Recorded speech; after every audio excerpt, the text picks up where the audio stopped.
கர்த்தரும் உலக ரட்சகருமாய் இயேசு கிறிஸ்துவின் ஈடு இணைற்ற நாமத்தினாலே என் அன்பின் வாழ்த்துக்களை தெரிவிக்கின்றேன். நாம் ஜெபம் செய்வோம். ஆண்டவராய் இயேசுவின் நாமத்தினாலே உம்முடைய வல்லமையான கரம் எங்கள் மத்தியில இறங்கி நீர் இந்த வேளையில இது கேட்டுக்கொண்டு இருக்கிற ஒவ்வொரு குடும்பத்தையும் ஒவ்வொரு நபரையும் தொடுமுறை நான் ஜெபிக்கிறோம் இயேசுவின் நாமத்தில் பிதாவே, ஆமென். வெளிப்படுத்தல் 12ஆம் அதிகாரம் 12ஆம் வசனம் சொல்லுகிறது, பிசாசானவன் தனக்கு கொஞ்ச காலம் உண்டென்று அறிந்து மிகுந்த கோபத்துடன் உலகத்தில் இறங்கி இருக்கிறபடினால் உங்களுக்கு ஆபத்து உண்டாகும் என்று சொல்ல கேட்டேன். இது வெளிப்படுத்தல தெளிவான ஒரு எச்சரிப்பான வசனமாக இருக்கிறது. அவன் மிகுந்த கோபத்துடன் இறங்கி வரப்போகிறான். எனவே உலகத்தில் உங்களுக்கு ஆபத்து உண்டாகும் என்று சொல்ல கேட்டேன். ஒவ்வொரு நாளும் நடக்கின்ற காரியங்களை நாம் கவனிக்கும் பொழுது, உலகத்தில் நடக்கின்ற ஒவ்வொரு நாள் நிகழ்ச்சி நிரல்களை பார்க்கும் பொழுது மக்கள் இன்று துயரத்தில் வாழ்கிறார்கள், கஷ்டத்தில் வாழ்கிறார்கள்.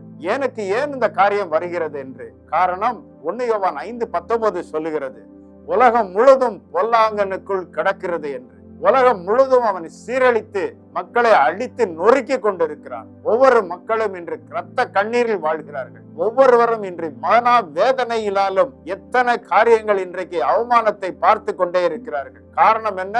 யோவான் 10ஆம் அதிகாரம் 10ஆம் வசனம் சொல்லுகிறது, திருடன் திருடவும் கொல்லவும் அழிக்குமே அன்றி வேறு ஒன்றுக்கும் வரான் என்று சொன்னார். எல்லா மக்களுடைய சரீர சுகத்தையும் எல்லா மக்களுடைய ஆசீர்வாதத்தை திருடுகிறான், அழிக்கிறான், கொல்லுகிறான். எங்க பார்த்தாலும் இன்று சோக கதைகள் நிமிடத்துக்கு நிமிடம் கேட்கிறோம். அருமையானவர்களே, இன்று எல்லா வீடுகளிலும் மக்கள் இன்று ரத்த கண்ணீர் வடித்துக் கொண்டிருக்கிறார்கள். இதிலிருந்து என்ன காப்பாற்ற யாராவது இருக்கிறாரா? மன உளைச்சலில் இருக்கிறவர்கள் எத்தனை பேர் இந்த உலகத்தில் உண்டு. வேதத்தில் வாசிக்கும் பொழுது இப்படிப்பட்ட மக்களை பார்த்துதான் அருள்நாதர் இயேசு சொன்னார், வருத்தப்பட்டு பார சுமக்கிறவர்களே நீங்கள் எல்லாரும் என்னிடத்தில் வாருங்கள், நான் உனக்கு இளைப்பாறுதல் தருவேன் என்று மத்தேயு 11:28 சொன்னார். எனக்கு அன்பானவர்களே, நம்மை அன்போடு அழைக்கிறவர் இயேசு. யோவான் 8ஆம் அதிகாரம் 36ஆம் வசனம் சொல்லுகிறது, குமாரன் உன்னை விடுதலை ஆக்கினால் மெய்யாகவே நீங்கள் விடுதலை ஆவீர்கள் என்று. எவ்வளவு காலமா நாம் ரத்த கண்ணீர் வடிக்க போகிறோம்?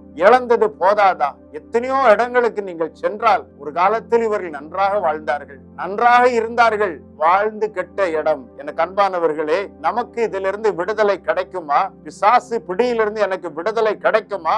அருள்நாதர் இயேசு இந்த உலகத்தில் எதற்காக வந்தார்? பிசாசு பிடியில் அகப்பட்ட யாவரையும் விடுவிக்கிறவராக அவர் சுற்றி திரிந்தார். உன்னை விடுதலை கொடுப்பதற்காகத்தான் இயேசு இந்த உலகத்தில் இறங்கி வந்தார். உனக்கு இந்த விடுதலை வேண்டுமா?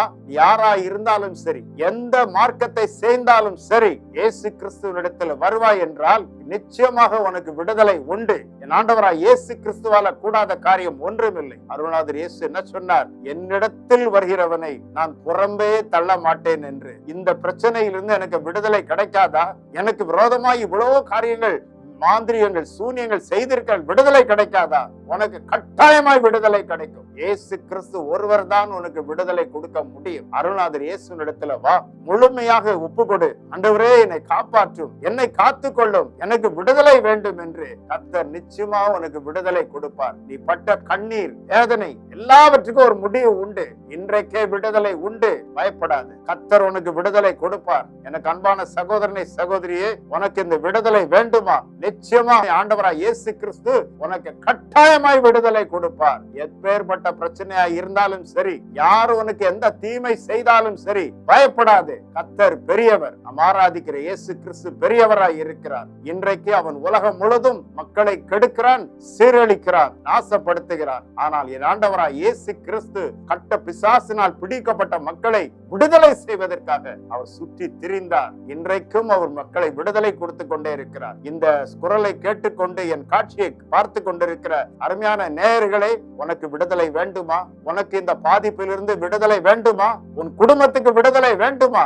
இந்த வேளையிலும் உங்களுக்காக நாங்கள் ஜெபிக்க ஆயத்தமாய் இருக்கிறோம். எந்த வேளையிலும் நீங்கள் எங்களை தொலைபேசியின் வாயிலாக அணுகலாம். உங்களுக்காக நாங்கள் ஜெபிப்போம். நிச்சயமாக நமக்கு விடுதலை உண்டு. எவ்வளவு காலம் நீ ரத்த கண்ணீர் வடிக்க போகிறாய்? இவன் பிரச்சனைகளுக்கெல்லாம் எல்லாவற்றுக்கும் முடிவு உண்டு. இப்பொழுதே அந்த முடிவு வரப்போகிறது. என்னோடு கூட ஜெபத்தில் தரித்திருப்பாய் என்றால் நிச்சயமா உனக்கு விடுதலை உண்டு. ஜெபம். வானத்தையும் பூமியும் படைத்த சர்வதிகாரம் உள்ள இயேசுவின் நாமத்தினாலே உலகம் முழுவதும் பாதிக்கப்பட்ட குடும்பங்களுக்காக, ஒவ்வொரு தனிப்பட்ட நபரோட வாழ்க்கையில் கடந்து போற கண்ணீரின் பாதையில் இரவிலே எனக்கு விதமாக அலக்களிக்கப்படுகிறது, பாம்பு கனவுல வருகிறது, பொல்லாத சர்ப்பத்தின் ஆவிகளை இயேசுவின் நாமத்தினாலே கடிந்து நிர்மூலமாக்குறோம். அனைத்து வெள்ளி சூனிய மந்திர கட்டுகளை உடைக்கிறேன் ஆண்டவரே, இயேசுவின் நாமத்தினாலே. பிள்ளைகளுக்கு விடுதலை கொடுப்பீராக. பட்ட வேதனை, கண்ணீர், கவலைகள் எல்லாம் போதும் ஆண்டவரே. சகல மாந்திர கிரியைகளை உடைத்து எறிகிறேன். அது ஒன்றும் செயலற்று போவதாக. உடைய பிள்ளைகளை விடுதலையோடு செல்ல கிருபை தருவீராக. இயேசுவின் நாமத்தில் பிதாவே, ஆமென். கர்த்தருடைய நாமம் மையப்படுவதாக. கடந்த 2020ஆம் ஆண்டிலிருந்து இந்த பிரேயர் டீம் என்ற ஒரு டீம் ஆரம்பிச்சு இந்த டீமை நடத்தி கொண்டிருக்கிறாங்க. அதுக்கு மேலும் இந்த பிரேயர் டீம் குரூப் உங்களுக்காக திங்கள், புதன், வெள்ளி, சனி இந்த 4 நாளும் ஜெபிக்கிறோம். இரவு 8 இருந்து 9 மணி வரைக்கும். இந்த ஜெபம் எல்லாருக்கும் பொதுவான ஜெபமா இருக்குது. அதாவது வேலை இல்லாதவங்களுக்கு, திருமணம் ஆகாதவங்களுக்கு, திருமணமாகி குழந்தை பாக்கி இல்லாதவங்களுக்கு, இப்படி தேசத்துக்காக, தேசத்துடைய சூழ்நிலைக்காக நாங்கள் ஜெபிக்கிறோம். ஆண்டவர் இந்த ஜெபத்தை கேட்டு தேசத்துல சில மாற்றங்களை கொண்டு வருகிறார். இந்த ஜெபத்தலத்துல நீங்க இணைய விரும்பினால் நீங்கள் இதுல இணையலாம். திங்கள், புதன், வெள்ளி, சனிக்கிழமை மாத்திரம் 1/2 மணி நேரம் தான் இருக்கும் ஜெபம். மற்ற நாட்கள்ல இரவு 8:30 மணிலிருந்து 9 மணி வரைக்கும் நடக்கிறது. இதில் நீங்க கலந்து கொள்ள விரும்பினால் நீங்கள் கலந்து கொள்ளலாம். ஆண்டவர் உங்களை ஆசீர்வதிப்பார். ஆமென்.